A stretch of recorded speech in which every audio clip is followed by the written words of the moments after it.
Hello दोस्तों, आप सभी का स्वागत है आपके अपने परिवार द लॉजिकल साइंस में। मैं हूं आलोक सिंह आतिश और आज के इस वीडियो सेशन में हम लोग बात करने वाले हैं पीरियोडिक टेबल के एमसीक्यू की दूसरे पार्ट की।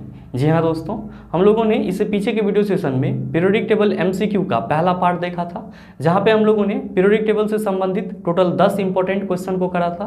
दोस्तों आज के इस वीडियो सेशन में भी हम लोग पीरियोडिक टेबल से ही 10 इंपॉर्टेंट क्वेश्चन को सॉल्व करेंगे। और आपकी जानकारी के लिए बताना चाहूँगा कि ये सारे क्वेश्चन कंसेप्चुअल होगा। ऐसा मानो कि अगर आप एक बार अच्छे से इसको पढ़ लेते हैं तो पूरा का पूरा पीरियोडिक टेबल आपको याद हो जाएगा। और हाँ, आपकी जानकारी के लिए ये भी बताना चाहूँगा कि आज के इस सेशन का जो भी क्वेश्चन है उसका PDF कहाँ मिलेगा, तो ये हमारे टेलीग्राम ग्रुप से मिल जाएगा, जिसका लिंक मैंने नीचे डिस्क्रिप्शन में डाल दिया है। आप वहाँ से जा करके ले सकते हैं। और हाँ, साथ ही साथ ये भी बताना चाहूँगा कि अगर आप पीरियोडिक टेबल MCQ का पहला पार्ट नहीं देख पाए हैं तो उस वीडियो का भी लिंक नीचे डिस्क्रिप्शन में डाला हुआ है, आप वहाँ से जा करके देख सकते हैं या फिर आप प्लेलिस्ट में ढूंढ सकते हैं। बहरहाल आइए अपने सेशन की शुरुआत करते हैं और चलते हैं पहले क्वेश्चन की तरफ। आपका जो पहला क्वेश्चन है आज के इस सेशन का, क्वेश्चन नंबर 1 क्या पूछा जा रहा है आपसे पूछा जा रहा है कि न्यूलैंड के आवर्ती वर्गीकरण में 10वां तत्व निम्नलिखित में से किसके जैसा दिखता है। आपका ऑप्शन दिया हुआ है तीसरा, 9वां, चौथा, प्रथम। क्या होगा इसका आंसर? मेरे मित्र, अगर आप सभी पीरियोडिक टेबल के MCQ का पहला पार्ट देखे हैं तो इस क्वेश्चन को आप आसानी से कर सकते हैं। मैंने आप सभी को इससे पीछे के वीडियो सेशन में बताया था न्यूलैंड के ऑक्टेव रूल के बारे में, या आप सभी जानते भी होंगे न्यूलैंड के अष्टक नियम को। आप सभी क्या कहते हैं सर न्यूलैंड के अष्टक नियम के बारे में? आप सभी कहते हैं कि सर न्यूलैंड ने अपने अष्टक नियम में बताया था कि अगर तत्वों को उसके बढ़ते हुए परमाणु द्रव्यमान के क्रम में सजाया जाए तो पहले तत्व का जो गुण होगा वो 8वें तत्व के गुण के समान होगा। जैसे कि थोड़ा देर के लिए आप मान लीजिए कि आपके पास टोटल 8 तत्व हैं और इन सारे तत्वों को आप क्या करते हैं, बढ़ते हुए परमाणु द्रव्यमान के क्रम में लिखते हैं। जैसे कि सपोज कर लेते हैं कि पहला तत्व आपका 1 हो गया, दूसरा तत्व 2, तीसरा तत्व 3, इस तरह से आप 8 तक लिखते हैं। और थोड़ा देर के लिए आप सपोज कर लीजिए कि ये सारे 8 तत्व जो हैं वो बढ़ते हुए परमाणु द्रव्यमान के क्रम में सजाया हुआ है। तो आप सभी क्या कहेंगे न्यूलैंड के ऑक्टेव रूल के अनुसार कि सर पहले तत्व का जो गुण होगा वो 8वें तत्व के गुण के समान होगा। बिल्कुल सही है सर। ध्यान दीजिए, आपसे क्वेश्चन पूछा जा रहा है कि न्यूलैंड के आवर्ती वर्गीकरण में 10वां तत्व किसके समान होगा। मेरे मित्र, जब आप यहाँ पे सिर्फ और सिर्फ 8 तत्व की बात कर रहे हैं तो न्यूलैंड के ऑक्टेव रूल के अनुसार आप तुरंत कह दे रहे हैं कि सर पहले तत्व का गुण 8वें तत्व के जैसा होगा। लेकिन जब अगर आपके पास 10 तत्व दे दिया जाए, मान लीजिए कि आप इसमें 2 और तत्व बढ़ा लेते हैं, 9 और 10 बढ़ा लेते हैं, तब आपसे ये पूछा जा रहा है कि ये जो 10वां तत्व है इसका गुण इन सारे में से किसके जैसा होगा। आप सभी कहेंगे कि सर जब पहले तत्व का गुण 8वें तत्व के समान हो रहा है तो हम लोग काउंटिंग तो 1 से कर रहे हैं। अगर हमसे ये पूछ दिया जाता कि ये जो दूसरा तत्व है इसका गुण किसके जैसा होगा, तो हम लोग क्या करते, यहाँ से काउंटिंग करते और यहाँ से काउंटिंग करने के बाद जो 8वां तत्व होता उसके जैसा होता। जैसे कि आपको अगर काउंटिंग करने के लिए बोल दिया जाए न्यूलैंड के आवर्ती वर्गीकरण के अनुसार दूसरे तत्व का गुण निम्नलिखित में से किसके जैसा मिलेगा, तो आप सभी क्या करेंगे, जो आपका दूसरा तत्व होगा आप उसको पहला तत्व कहेंगे और फिर जो आपका अगला होगा उसको आप दूसरा तत्व कहेंगे, फिर अगला को तीसरा, फिर अगला को चौथा, फिर अगला को 5वां, 6ठा, 7वां और 8वां। इसका मतलब ये हुआ कि जब आप 2 से काउंटिंग करना शुरू करते हैं तो 8वां तत्व आपका 9 पे पहुंचता है। तो आप सीधे सीधे कहेंगे कि सर दूसरे तत्व का जो गुण होगा वो 9वें तत्व के गुण के समान होगा। ठीक उसी तरह अगर हमको 3 से स्टार्ट करने के लिए बोल दिया जाए, अगर हमको 3 से स्टार्ट करने के लिए बोल दिया जाए और क्वेश्चन पूछ दिया जाए कि न्यूलैंड के आवर्ती वर्गीकरण के अनुसार तीसरे तत्व का गुण निम्नलिखित में से किसके जैसा मिलेगा, तो आप कहेंगे सर हम लोग फिर यहाँ से काउंटिंग करना शुरू कर देंगे।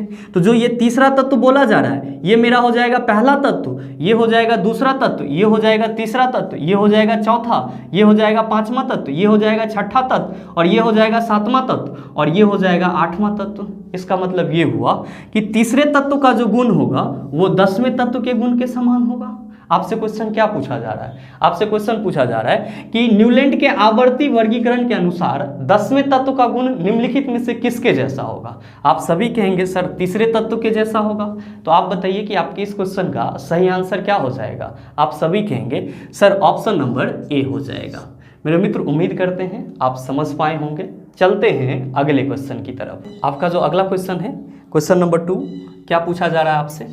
बड़ा ही आसान सा सवाल आपसे पूछा जा रहा है कि निम्नलिखित ट्राइड में से कौन सा एक डॉबरेनर के ट्राइड का प्रतिनिधित्व करता है। आपका ऑप्शन दिया हुआ है लिथियम, सोडियम, पोटेशियम।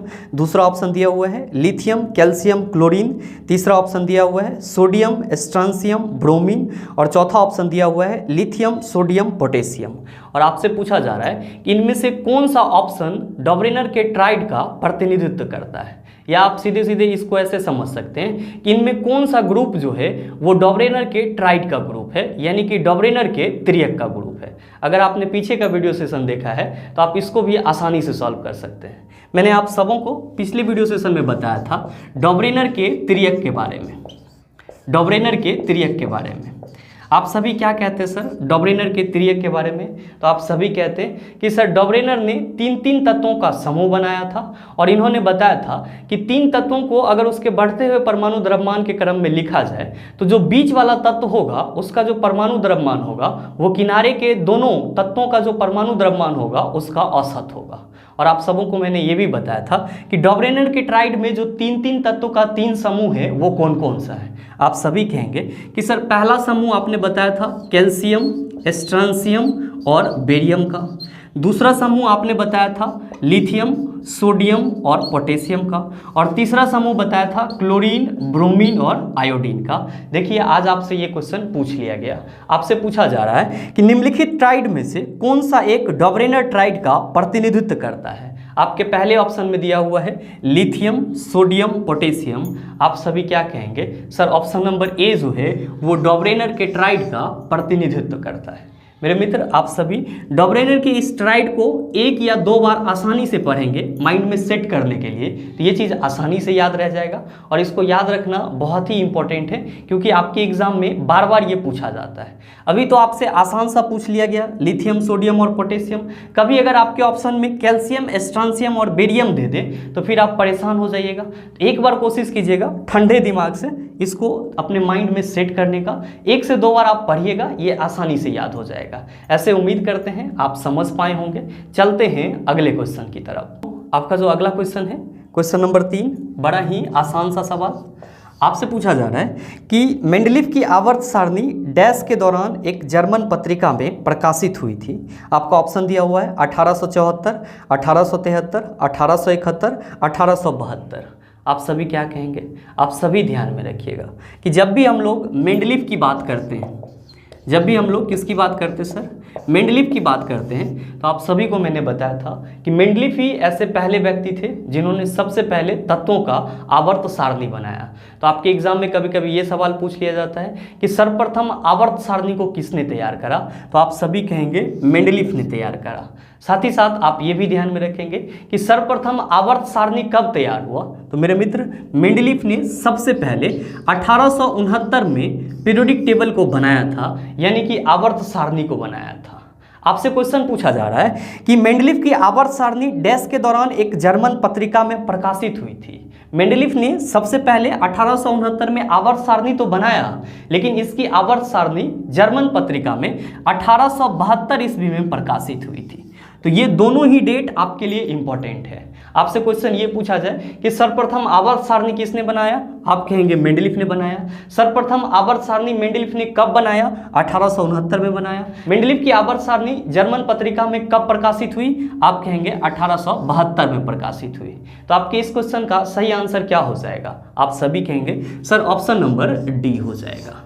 ध्यान दीजिएगा, अगर आप में से सभी मित्र पीरियोडिक टेबल एमसीक्यू का पहला पार्ट नहीं देख पाए हैं तो वीडियो का लिंक नीचे डिस्क्रिप्शन में दिया हुआ है, आप वहां से जाकर के देख सकते हैं। बहरहाल एक और खास बात ध्यान में रखिएगा कि मेंडलीफ का जो आवर्त सारणी था, मेंडलीफ का जो आवर्त सारणी था वो किस पे आधारित था, तो सर परमाणु द्रव्यमान पे आधारित था। किस पे आधारित था, परमाणु द्रव्यमान पे आधारित था। और जो आपका आधुनिक आवर्त सारणी है वो किस पे आधारित है, परमाणु संख्या पे आधारित है। तो आपके एग्जाम में बहुत बार ये क्वेश्चन पूछा जाता है कि निम्नलिखित में से किस 3 वैज्ञानिक का आवर्त सारणी के लिए जो नियम था वो परमाणु द्रव्यमान पे आधारित था। आप सभी याद रखेंगे, पहला तो मेंडलीफ हो ही जाएंगे, साथ ही साथ दूसरा कौन होंगे सर, तो दूसरा डॉबरेनर होंगे और तीसरा कौन होंगे सर, न्यूलैंड होंगे। इन तीनों वैज्ञानिक वैज्ञानिक का जो आवर्त सारणी के लिए नियम था वो परमाणु द्रव्यमान पे आधारित था, जबकि मोसले जिन्होंने आधुनिक आवर्त सारणी को बनाया उसका जो आधुनिक आवर्त सारणी था वो किस पे आधारित था, परमाणु संख्या पे आधारित था। साथ ही साथ मोसले का जो आधुनिक आवर्त सारणी के लिए आवर्त नियम था वो भी किस पे आधारित था, परमाणु संख्या पे आधारित था। तो आप इस दोनों पॉइंट को भी ध्यान में रखिएगा, आपके लिए उपयोगी है। उम्मीद करते हैं आप समझ पाए होंगे। चलते हैं अगले क्वेश्चन की तरफ। आपका जो अगला क्वेश्चन है क्वेश्चन नंबर 4, बड़ा ही आसान सा सवाल लेकिन बहुत ही इंपॉर्टेंट सा सवाल। आपसे पूछा जा रहा है कि आधुनिक आवर्त सारणी में पहला धातु तत्व क्या है। आपका ऑप्शन दिया हुआ है लिथियम, सोडियम, फिर दिया हुआ है हीलियम और फिर दिया हुआ है हाइड्रोजन। और आपसे पूछा जा रहा है कि आधुनिक आवर्त सारणी में पहला धातु तत्व क्या है। ध्यान दीजिए, आपसे पूछा जा रहा है कि पहला मेटल एलिमेंट क्या है। जब भी आपसे ये पूछा जाए कि आवर्त सारणी में या आधुनिक आवर्त सारणी में पहला धातु तत्व क्या है, आप सभी याद रखेंगे सर लिथियम है। क्या है सर, लिथियम है। और ध्यान में रखिएगा इसका सिंबल क्या होता है, तो सर Li होता है। मेरे मित्र, अगर आपसे ये क्वेश्चन पूछ लिया जाए कि आधुनिक आवर्त सारणी में बाईं ओर उपस्थित एकमात्र अधातु कौन सी है। अगर आपसे ये क्वेश्चन पूछ लिया जाए कि आधुनिक आवर्त सारणी में बाईं ओर स्थित एकमात्र अधातु कौन सी है, एकमात्र अधातु कौन सी है, आप सभी किसका नाम लेंगे सर, हाइड्रोजन का नाम लेंगे। किसका नाम लेंगे, हाइड्रोजन का नाम लेंगे। ध्यान में रखिएगा, अगर आपसे ये क्वेश्चन पूछ लिया जाए कि आधुनिक आवर्त सारणी में पहला अधातु तत्व कौन सा है, पहले तो आपसे ये पूछा जा सकता है कि आधुनिक आवर्त सारणी में बाईं ओर स्थित एकमात्र अधातु कौन सा है, आप कहेंगे हाइड्रोजन। अगर आपसे ये क्वेश्चन पूछ लिया जाए कि आधुनिक आवर्त सारणी में पहला अधातु कौन सा है या पहला अधातु तत्व कौन सा है, तो आप सभी किसका नाम लेंगे, सर हाइड्रोजन का ही नाम लेंगे। क्यों, क्योंकि आपका जो हाइड्रोजन है ये आपके आधुनिक आवर्त सारणी में बाईं ओर स्थित है और ये क्या है सर, अधातु है। यहाँ से आपको दोनों ही प्रकार के क्वेश्चन पूछे जाते हैं, तो आप इस दोनों ही चीज को ध्यान में रखिएगा। कभी कभी आपके एग्जाम में ये भी पूछ लिया जाता है कि आधुनिक आवर्त सारणी के पहले आवर्त में कौन से तत्व स्थित हैं। ध्यान में रखिएगा, आपसे क्वेश्चन पूछा जाता है कि आधुनिक आवर्त सारणी के पहले आवर्त में यानी कि फर्स्ट पीरियड में कौन से दो तत्व उपस्थित हैं। मेरे मित्र, आप सभी ध्यान में रखिएगा कि हाइड्रोजन और हीलियम आपके आवर्त सारणी के पहले आवर्त में मौजूद है।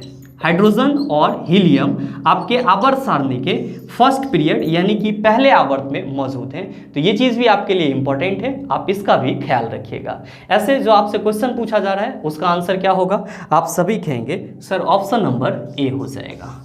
उम्मीद करते हैं आप समझ पाए होंगे। चलते हैं अगले क्वेश्चन की तरफ। आपका जो अगला क्वेश्चन है क्वेश्चन नंबर 5, क्या पूछा जा रहा है आपसे पूछा जा रहा है कि यदि किसी तत्व के नाभिक में 12 प्रोटॉन है तो यह समूह डैश से संबंधित होता है। आपका ऑप्शन दिया हुआ है 2, 4, 8, 6।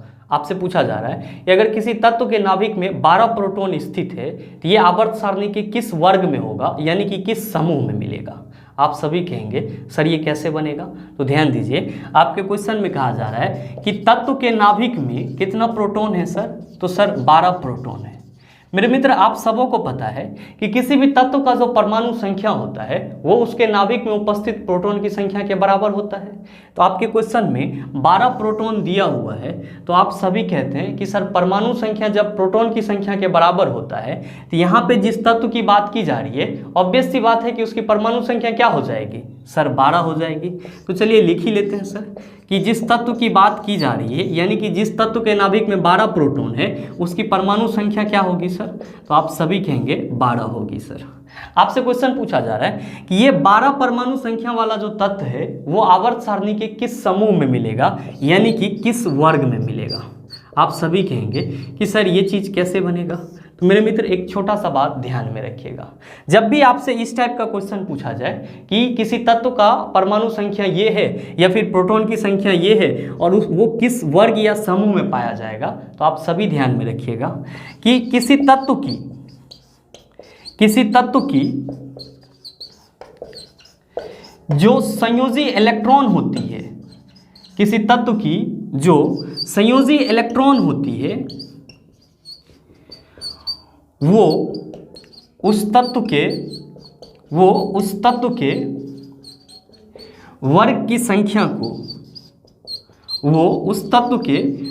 की संख्या को बताती है। बस आपको ये छोटा सा बात ध्यान में रखना है। क्या ध्यान में रखना है सर? कि किसी भी तत्व का जो संयोजी इलेक्ट्रॉन होता है वो संयोजी इलेक्ट्रॉन उस तत्व की वर्ग संख्या को बताती है, यानी कि समूह संख्या को बताती है। इसका मतलब ये हुआ कि अगर किसी तत्व का संयोजी इलेक्ट्रॉन 2 है तो वो आपके आवर्त सारणी के वर्ग 2 में पाया जाएगा। अगर किसी तत्व का संयोजी इलेक्ट्रॉन 3 है तो वो आपके आवर्त सारणी के वर्ग 3 में पाया जाएगा। खैर ध्यान दीजिएगा, यहाँ पे बात करा जा रहा है कि तत्व की जो परमाणु संख्या है वो कितना है सर? 12। तो आप सभी कहेंगे कि सर जब इसमें 12 प्रोटॉन की संख्या है तो जाहिर सी बात है इसमें इलेक्ट्रॉन भी कितना होगा? 12 ही होगा। और आप सबों को मालूम है कि किसी भी परमाणु के बाह्यतम कक्षा में जितना इलेक्ट्रॉन रहता है वही क्या कहलाता है? संयोजी इलेक्ट्रॉन कहलाता है। आप कह रहे हैं कि हमारे पास टोटल 12 इलेक्ट्रॉन है, क्यों? क्योंकि परमाणु संख्या 12 है और जितना प्रोटॉन होता है उतना ही इलेक्ट्रॉन होता है। तो जाहिर सी बात है कि ये जो परमाणु होगा उसके पहले कक्षा में कितना इलेक्ट्रॉन जाएगा? आप कहेंगे सर परमाणु के जो कक्षा में इलेक्ट्रॉन की अधिकतम संख्या होती है वो होती है 2n²। कितना होती है सर? 2n², जहाँ पे n क्या है? तो कक्षा संख्या। तो अगर हमारा कक्षा संख्या 1 हो तो पहले कक्षा में 2 इलेक्ट्रॉन रहेगा। अगर हमारा कक्षा संख्या 2 हो तो दूसरे कक्षा में 8 इलेक्ट्रॉन रहेगा। अगर हमारा कक्षा संख्या 3 हो तो तीसरे कक्षा में 18 इलेक्ट्रॉन रहेगा। जब हमारे पास 12 इलेक्ट्रॉन है तो यहाँ पे पहले कक्षा में कितना जाएगा? आप सभी कहेंगे सर 2 जाएगा। दूसरे कक्षा में कितना जाएगा? सर 8 जाएगा। और तीसरे में कितना जाएगा सर? आप कहेंगे सर होना तो चाहिए 18, लेकिन हमारे पास रहेगा तब ना जाएगा। हमारे पास तो 12 इलेक्ट्रॉन ही है और 10 हम भर दिए तो बाकी बचा 2, तो ये 2 चला जाएगा इसके तीसरे कक्षा में। आप देख रहे हैं कि इस परमाणु के बाह्यतम कक्षा में टोटल इलेक्ट्रॉन कितना है सर? 2। और अभी जस्ट मैंने आपको बताया है कि किसी परमाणु के बाह्यतम कक्षा में जितना इलेक्ट्रॉन बच जाता है उसी को हम लोग संयोजी इलेक्ट्रॉन कहते हैं। यानी कि आपका जो इस तत्व की बात की जा रही है जिसकी परमाणु संख्या 12 है तो सर इसमें संयोजी इलेक्ट्रॉन की संख्या कितनी है? आप सभी कह रहे हैं सर इसमें संयोजी इलेक्ट्रॉन की संख्या 2 है। आपको मैंने अभी यहाँ पे क्या लिखा है कि किसी तत्व की जो संयोजी इलेक्ट्रॉन होती है वो उस तत्व के वर्ग की संख्या को बताती है। तो भाई मेरे आप सभी कह रहे हो कि सर इसका संयोजी इलेक्ट्रॉन 2 है तो ये आपके आवर्त सारणी के किस वर्ग में पाया जाएगा? सर दूसरे वर्ग में पाया जाएगा। तो आपके इस क्वेश्चन का सही आंसर क्या हो जाएगा? आप सभी कहेंगे sir option number A is the right answer of this question. ध्यान में रखिएगा, अगर आपसे ये पूछ लिया जाता कि ये तत्व आपके आवर्त सारणी के किस आवर्त में पाया जाएगा तो मेरे मित्र आप सभी ध्यान में रखेंगे कि किसी भी तत्व के परमाणु के नाभिक में जितनी कक्षाएं होती है, किसी भी तत्व के परमाणु के नाभिक में जितनी कक्षाएं होती है वो तत्व आपका उसी आवर्त में पाया जाता है। जैसे कि अभी आप इस तत्व की बात कर रहे हैं तो आप सभी देख रहे हैं कि इसमें 3 कक्षा है, पहला कक्षा, दूसरा कक्षा और ये तीसरा कक्षा। तो आप सभी बड़े ही आसानी से कह सकते हैं कि सर ये जो हमारा तत्व है ये तीसरे आवर्त में पाया जाएगा। किस आवर्त में पाया जाएगा सर? तो तीसरे आवर्त में पाया जाएगा। तो आप सभी इस चीज़ को हमेशा ध्यान में रखिएगा कि किसी तत्व का जो संयोजी इलेक्ट्रॉन होता है वो उसके वर्ग संख्या को बताता है और किसी तत्व के परमाणु के नाभिक में जितनी कक्षाएं होती है वो कक्षा की संख्या उसके आवर्त संख्या को रिप्रेजेंट करती है। उम्मीद करते हैं आप समझ पाए होंगे। चलते हैं अगले क्वेश्चन की तरफ। आपका जो अगला क्वेश्चन है क्वेश्चन नंबर 6, बड़ा ही आसान सा सवाल। क्या पूछा जा रहा है? आपसे पूछा जा रहा है कि आवर्त सारणी के चौथे आवर्त में डैश तत्व उपस्थित होते हैं। आपका ऑप्शन दिया हुआ है 8, 38, 28, 18। क्या होगा इसका आंसर? मेरे मित्र आपको मैंने पीछे के सेशन में बताया था कि जब भी आपको इस टाइप से क्वेश्चन पूछा जाए कि किसी आवर्त सारणी के पहले आवर्त में कितना तत्व होगा, दूसरे आवर्त में कितना तत्व होगा, तीसरे आवर्त में कितना तत्व होगा, तो आप सबों को बस एक नंबर सीरीज याद रखना है। क्या है सर वो नंबर सीरीज? तो आप सबों को मैंने बताया था कि 2, 8, 8, 18, 18, 32, 32। बस ये आपको एक नंबर सीरीज याद रखना है। आप सभी कहेंगे सर ये क्या है? तो ध्यान दीजिए, यहाँ 2 जो है ये पहले लिखा हुआ है, इसको हम लोग पहला आवर्त कहेंगे। इसको हम लोग क्या कहेंगे सर? पहला आवर्त कहेंगे। ये दूसरा आवर्त, ये तीसरा आवर्त, ये चौथा, ये 5वां आवर्त हो जाएगा। लीजिए हम नंबरिंग कर ही देते हैं यहाँ पे, ठीक है सर। ये आपका दूसरा आवर्त हो गया, ये तीसरा आवर्त, चौथा आवर्त, 5वां आवर्त, ये हो गया 6ठा आवर्त, ये हो गया 7वां आवर्त। आप बताइए आपके आवर्त सारणी में टोटल आवर्त की संख्या कितनी है? आप सभी कहेंगे सर 7 है। तो ध्यान दीजिएगा, पहले आवर्त में कितना तत्व? 2, दूसरे आवर्त में 8, तीसरे आवर्त में 8, चौथे आवर्त में 18, पांचवें में 18, छठे में 32, सतवां में सर कितना हो जाएगा? 32। आपसे पूछा जा रहा है चौथा आवर्त में कुल तत्वों की संख्या कितनी है? आप सभी कहेंगे सर चौथा आवर्त में कुल तत्वों की संख्या 18 होगी। तो आप बताइए कि आपका आंसर क्या हो जाएगा? आप सभी कहेंगे sir option number D is the right answer of this question. जब भी आपको इस टाइप का सवाल मिले आप उसको आसानी से कर सकते हैं, बस आपको ये नंबर सीरीज याद रहना चाहिए। उम्मीद करते हैं समझ पाए होंगे। चलते हैं अगले क्वेश्चन की तरफ। आपका जो अगला क्वेश्चन है क्वेश्चन नंबर 7, बड़ा ही आसान सा सवाल आपसे पूछा जा रहा है कि तीसरे आवर्त के तत्वों में कक्षों की संख्या डैश होती है। आपका ऑप्शन दिया हुआ है 2, 1, 0, 3। अभी जस्ट मैंने आपको बताया है कि किसी भी परमाणु के नाभिक में जितना कक्षा होगा क्या होगा सर? वो उसके आवर्त की संख्या होगा।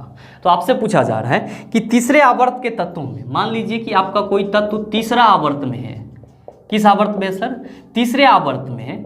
तो सर इसमें टोटल कक्षा कितना होगा? आप सभी कहेंगे सर जब कक्षा संख्या आवर्त संख्या के बराबर होती है तो जाहिर सी बात है कि आवर्त संख्या भी कक्षा संख्या के बराबर होगी। अगर तीसरे आवर्त का तत्व है तो इसमें कक्षा संख्या भी कितना होगा? 3 ही होगा। तो आपके इस क्वेश्चन का सही आंसर क्या हो जाएगा? आप सभी कहेंगे सर ऑप्शन नंबर डी हो जाएगा। उम्मीद करते हैं समझ पाए होंगे। चलते हैं अगले क्वेश्चन की तरफ। आपका जो अगला क्वेश्चन है क्वेश्चन नंबर 8, क्या पूछा जा रहा है आपसे? आपसे पूछा जा रहा है कि डैश में एक ओर से दूसरी ओर जाने पर तत्वों के संयोजी इलेक्ट्रॉन में वृद्धि होती है। आपका ऑप्शन दिया हुआ है समूह, स्तंभ, वर्ग, पंक्ति। क्या होगा इसका आंसर?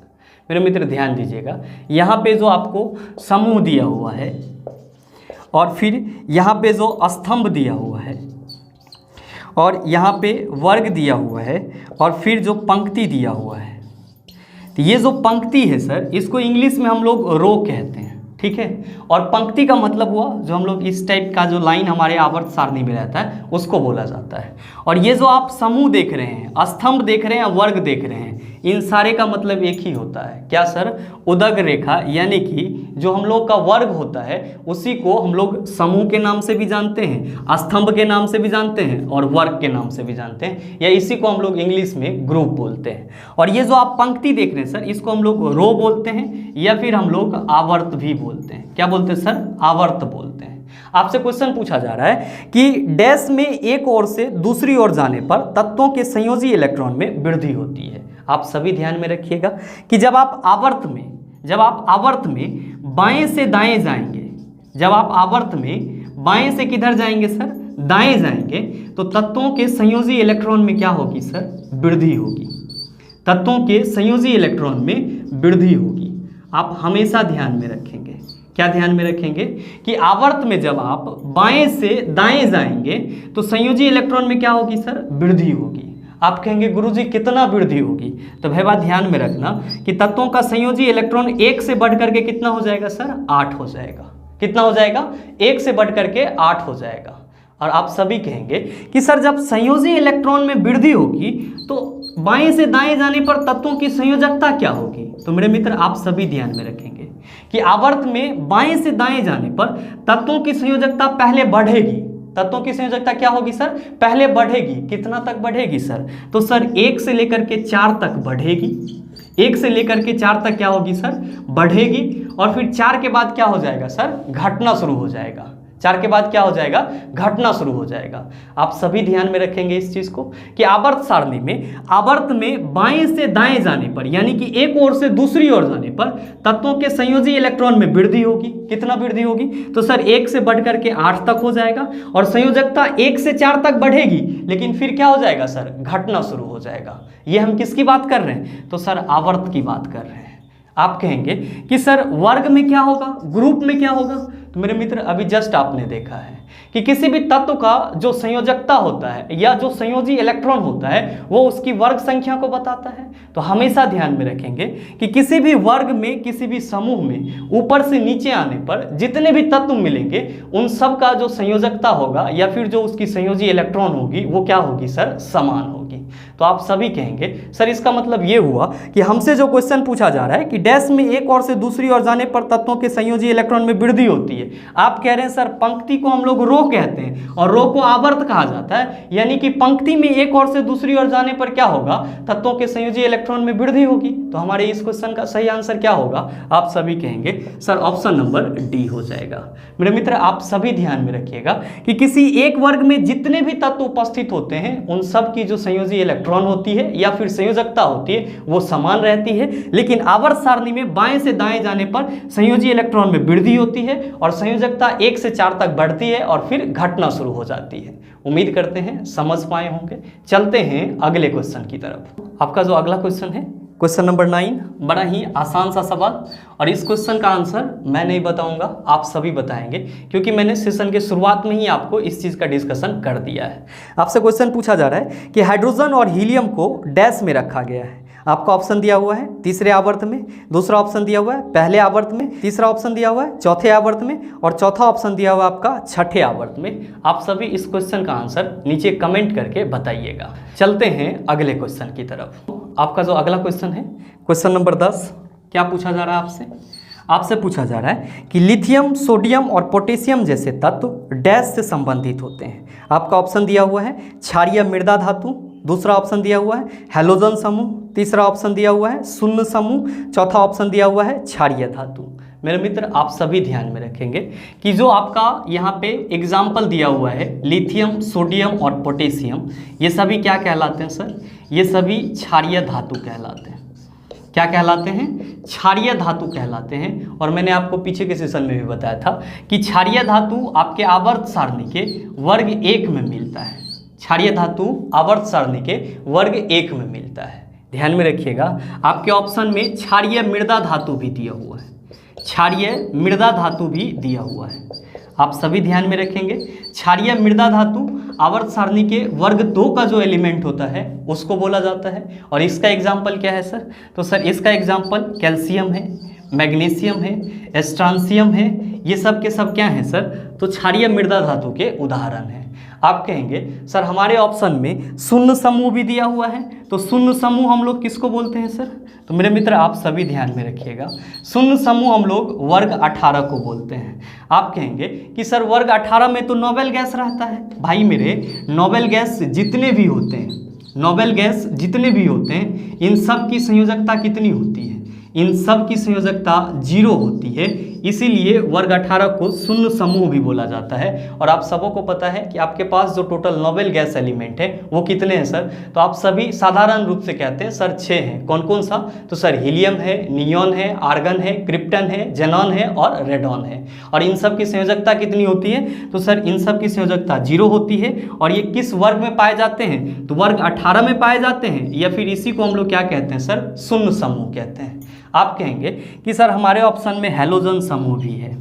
तो मेरे मित्र आप सभी ध्यान में रखेंगे कि हैलोजन समूह हम लोग किसको बोलते हैं? तो सर वर्ग 17 के जो तत्व होते हैं उसको हम लोग हैलोजन समूह बोलते हैं। और इसका एग्जाम्पल क्या होगा सर? तो आप सभी कहेंगे sir chlorine, bromine, iodine, fluorine, ये सब के सब किसके एग्जाम्पल हैं सर? तो हैलोजन समूह के एग्जाम्पल हैं। और आपका हैलोजन समूह आवर्त सारणी के किस वर्ग में मिलता है? वर्ग 17 में मिलता है। हालांकि आपसे क्वेश्चन जो पूछा जा रहा है उसका आंसर क्या होगा? आप सभी कहेंगे सर हमसे पूछा जा रहा है लिथियम, सोडियम और पोटेशियम जैसे तत्व डैश से संबंधित होते हैं। आप कह रहे हैं क्षारीय धातु से संबंधित होते हैं। तो हमारे इस क्वेश्चन का सही आंसर ऑप्शन नंबर डी हो जाएगा। उम्मीद करते हैं यहाँ तक के जितने भी क्वेश्चन थे आप उसको आसानी से समझ पाए होंगे। अब इस टाइप का प्रश्न अगर आपको दोबारा दे दिया जाए तो आप उसका जवाब भी आसानी से दे सकते हैं। साथ ही साथ उम्मीद करते हैं कि वीडियो आपको अच्छा लगा होगा। अगर आपको वीडियो अच्छा लगा तो वीडियो को लाइक कीजिएगा, ज़्यादा से ज़्यादा शेयर कीजिएगा। और हाँ, चैनल पे नए हैं तो सब्सक्राइब करके बेल आइकन दबाना मत भूलिएगा, ताकि इस तरह के एग्जाम रिलेवेंट वीडियो का नोटिफिकेशन सबसे पहले आपके पास जाए और आप उसको सबसे पहले देख पाएँ। मिलते हैं फिर अगले वीडियो सेशन में, तब तक के लिए best of luck. Thank you, have a nice day.